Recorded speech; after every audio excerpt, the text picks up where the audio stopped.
You already know what it is. First Thing Smoker Show. Yours truly, Captain Who Cares, man. Over here on Public Circus Radio. You already know how we get it over here. We about to get it, put it, and keep it together.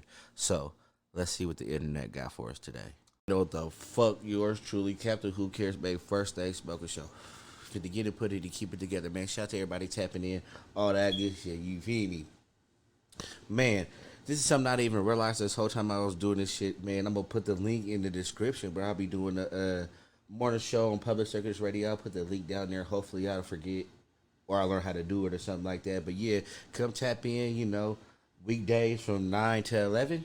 Weekdays 9 to 11, you feel me? First Thing Smoker Show. You can catch it live, bro. We do this live sometime over on Public Circus Radio. But what we got right now? Oh shit, Canada's Bonnie and Clyde. You feel me? So let's see what the fuck.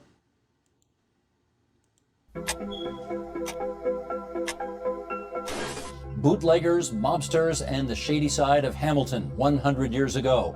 That was Rocco Perry's world as he built a fortune rum running in Prohibition-era Southern Ontario. Hey guys, in today's video we'll be talking about a criminal couple from the early 20th century who came from humble beginnings but would go on to build a major criminal empire in Hamilton, Ontario during the Prohibition years.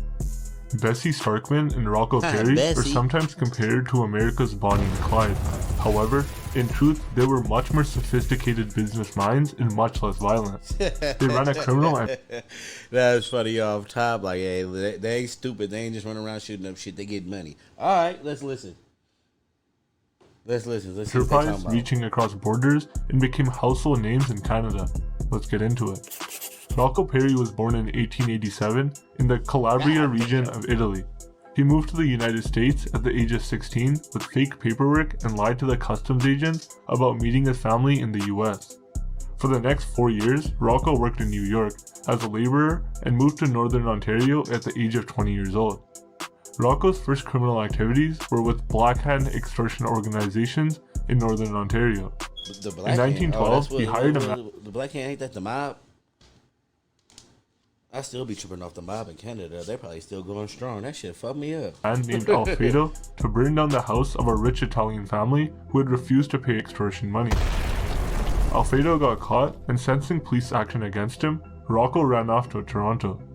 It was in Toronto that Rocco met Besia Tobin, who was a Polish immigrant born in 1890. She was married and had 2 daughters with Harry Tobin. Rocco lived in Besia's family home as a paying guest, but would soon start having an affair with Besia. See, I already felt it coming. Bro, this nigga ain't shit. This got a whole ass family. Damn.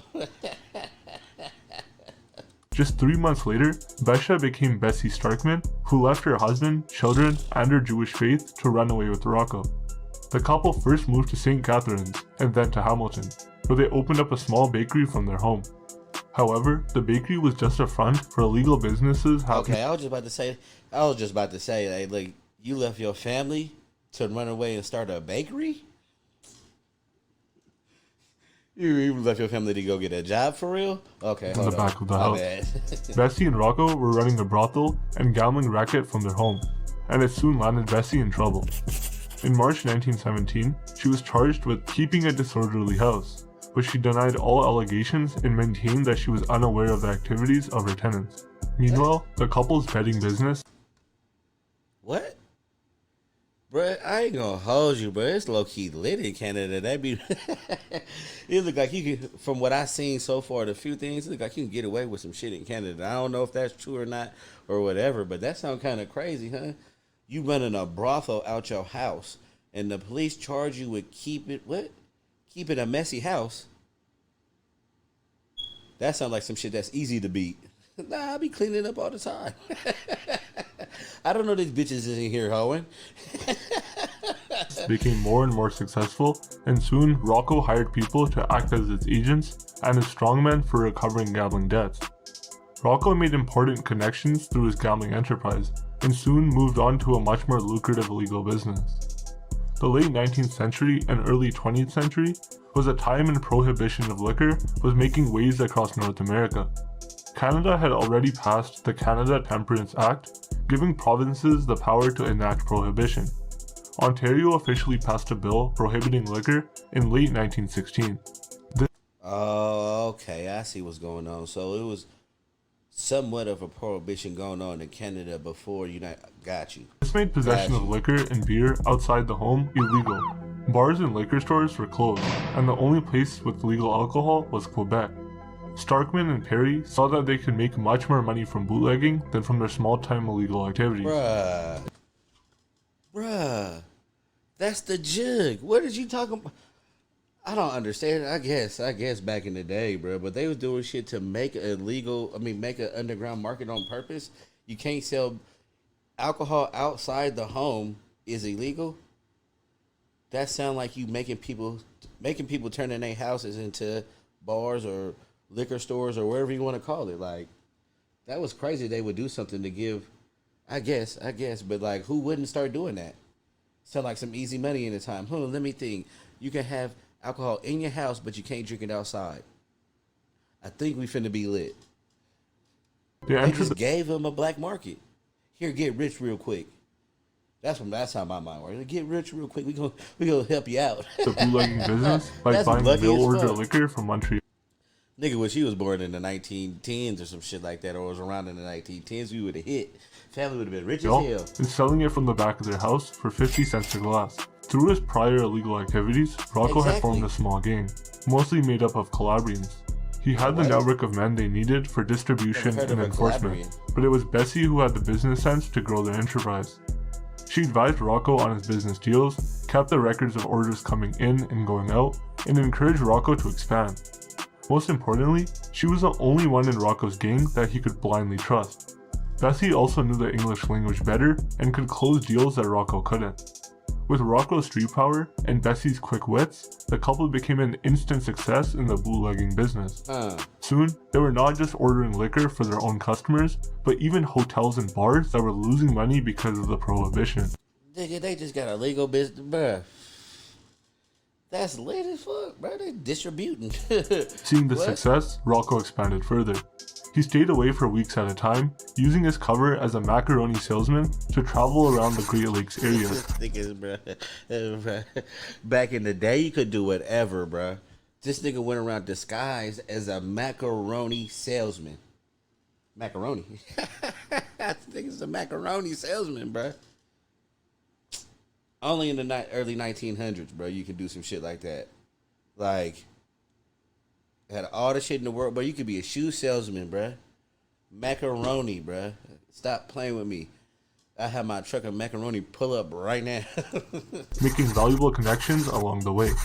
He started moving beer and liquor by boat shortly thereafter. The United States adopted prohibition in January 1920. By now, Rocco and Bessie had established themselves as prominent rum runners and were well placed to profit massively from prohibition across the border. They had enough boats to transport the liquor, had valuable connections with large breweries and distilleries, and had a lot of money to bribe customs agents. By 1922, by the time America got with it, they was already lit. Been in the game. That's crazy. Perry and Bessie were moving more than 1,000 cases of liquor a day and bringing in about $400,000 each month. However, this was just a start. That same year, Perry's status as the biggest bootlegger in the country was strengthened even further after the killings of his direct rivals. Dominique Scaroni was head of a cross-border booze manufacturing and running operation. Just like Bessie and Rocco, Dominique and his brother, Joe, operated their business from southern Ontario. On May 11, 1922, Dominique Scaroni was killed after a meeting with organized crime figures in Niagara Falls, New York. Before leaving for his meeting in the I don't know what happened at the end of this, but they getting alley-oops left and right. US, Dominique had met with Rocco in Ontario, which gave rise to the speculation that his murder was set up by Rocco Perry. Just 4 months after Dominique's killing, his brother Joe suffered the same fate. He was killed on September 4th after being driven to a bakery by known associates of Rocco Perry. Even though there was a lot of speculation, no evidence was found of Rocco's direct involvement in these crimes. On the business side, the couple kept expanding and formed an alliance with the Sirianni crime family to keep the Ontario market out of bigger crime families from New York. By 1924, there were more than 1,500 secret drinking clubs in Hamilton alone, and much of the needed supply was coming from the Perrys. They also just to have a secret drinking club is a jug. Like, doesn't that turn into a bar when they like you making enough money to turn your shit into a bar when it get legal? In my mind, Control the supply to the United States, and it had some big-time customers like Joseph Kennedy and Al Capone. The couple were now making over $1 million a month and weren't shy of being in the public eye. Bessie openly displayed her love for expensive clothes. You start, bruh. Gotta keep it low key, bruh. $1 million a month back then. Come on, man. And shiny jewels.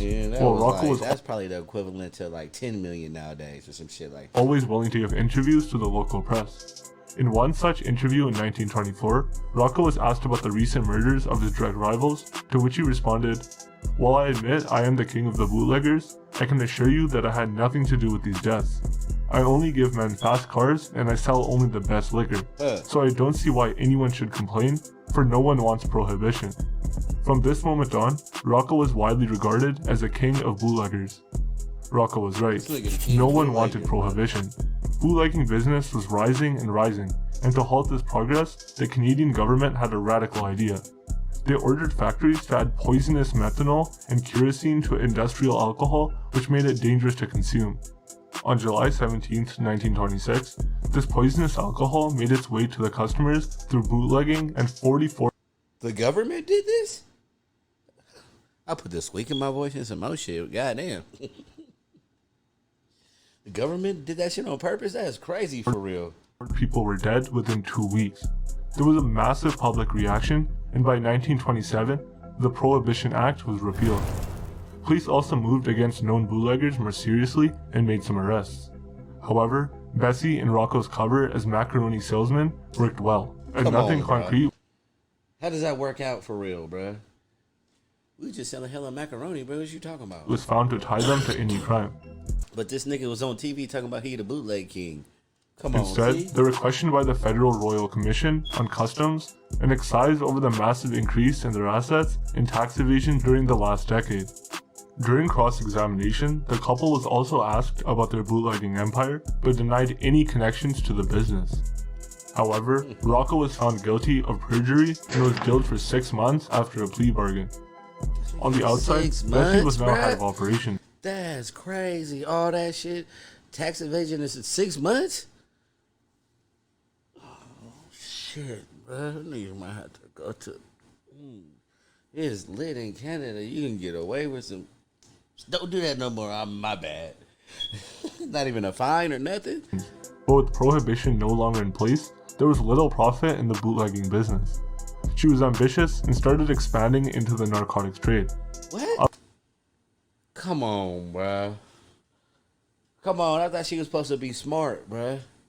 You gotta start your own liquor company or something, or just only do I can't even talk right now. They got me so mad. Distribution, goddammit. Oh, you going to drugs? Come on, man. You know so many bootleggers and so many people with steals. Somebody had to be going legit. Just invest in that.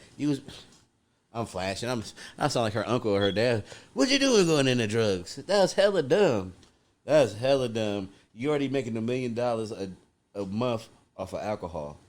Why don't you invest into legal alcohol like it got you this far?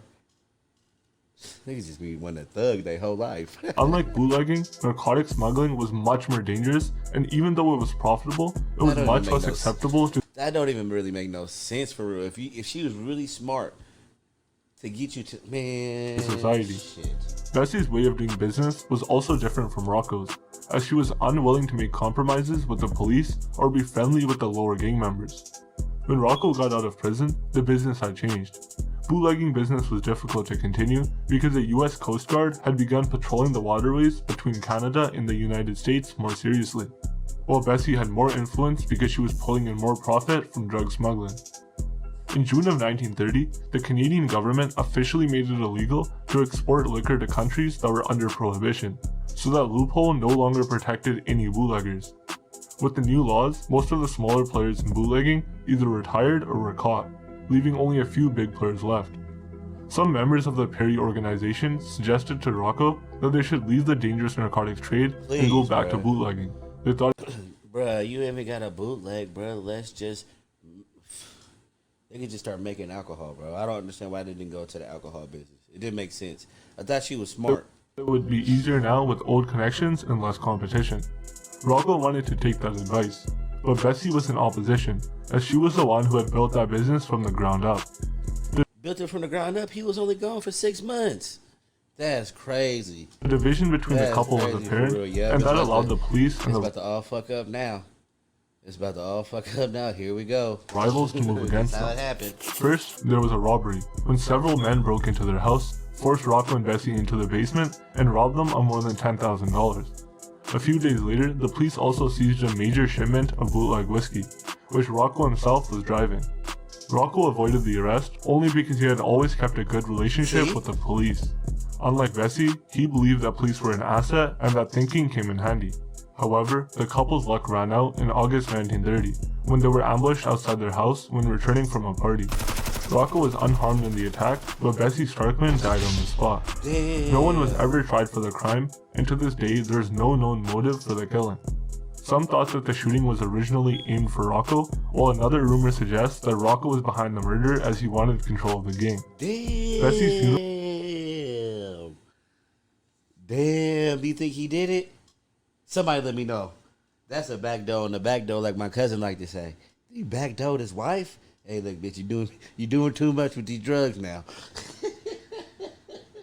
I don't know, bro. It depends how much money is involved. If they still around $1 million a month, you gotta go. I don't know. Let me know August in the comments. Was one of the biggest in Hamilton's history. It attracted more than 10,000 people who were fascinated by the couple's luxury lifestyle and their stature in Hamilton. Rocco's empire quickly declined after the death of Bessie Starkman. He struggled to keep his business contacts and couldn't take care of business operations on his own. 3 years after the death of Bessie, Rocco found another sharp woman in Annie Newman. She was a business-minded person just like Bessie and helped Rocco revive the fortunes of his gang. The new couple got back into bootlegging, smuggling, and other criminal activities. However, their time together was cut short by Rocco's personal troubles. In 1938, there were 2 attempts on Rocco's life. On March 20th, his Bay Street home was destroyed by dynamite. However, he was out of the house at the time. 8 months later, his new sedan blew up, but Rocco escaped serious injuries yet again. With growing threats to his life, Rocco moved to Toronto, but his freedom was short-lived. In 1940, the Canadian authorities regarded Italian immigrants as potential enemies, as they were suspected of having connections with Italian fascist Benito Mussolini. Rocco and his brother, Mike Perry, were arrested and sent to an internment camp where they stayed for 3 years before being released in 19... God damn, in Canada they sent the Italians to a internment camp? That's crazy. Some shit I never heard before. Once again, it be going down. Canada be doing some crazy shit. They put cyanide in the alcohol to fuck niggas up, and then they was putting niggas in internment camps? I did not know. I did not know. In the meantime, Annie Newman was sent to prison on a gold smuggling conviction. Damn. Rocco went back to Hamilton the next year to visit a cousin. On April 23rd, 1944, he complained of a headache and went out for a walk to clear his head. However, he did not return and was never seen again. At the time, it was believed that he was killed by rival mobsters, as he might have been trying to re-establish his old links in the criminal underworld. Damn. The most popular theory about his disappearance is that Rocco now sleeps with the fishes in a cement-filled barrel at the bottom of Hamilton Harbor. However, the search for Rocco's true end went on. In 1992, mafia expert Antonio Nicazzo shared a letter given to him by one of Rocco's cousins in Italy. It was allegedly written by Rocco Perry in 1949, 5 years after his disappearance. In this letter, Rocco is alleged to have informed his cousin of his well-being. Dear cousin, with this letter, I will tell you I am in good health. Let them know I'm fine if you've heard the news. His cousin also claimed that Perry escaped his mob life and went on to live a quiet life in New York, where he died in 1953. Damn. Bessie Starkman and Rocco Perry lived a life on the other side of the law. They made millions in the process and even earned the respect of the communities. Yeah, I think that I'm gonna go. It just sounds good that he got up out of there. You feel me? Shook the system. You feel me? One time. Feel me? Old school fake your death and get up out of there and live forever type shit. You got dough. So that was crazy. I think that was a little bit better than the goddamn what's them niggas' name? Bonnie and Clyde. You feel me? They was getting money for real. But shout out my niggas though. Shout out everybody that came through, tapped in, participated, all that good shit like that. You already know how we get down. Until next time, shit. Make sure you tap in with the captain.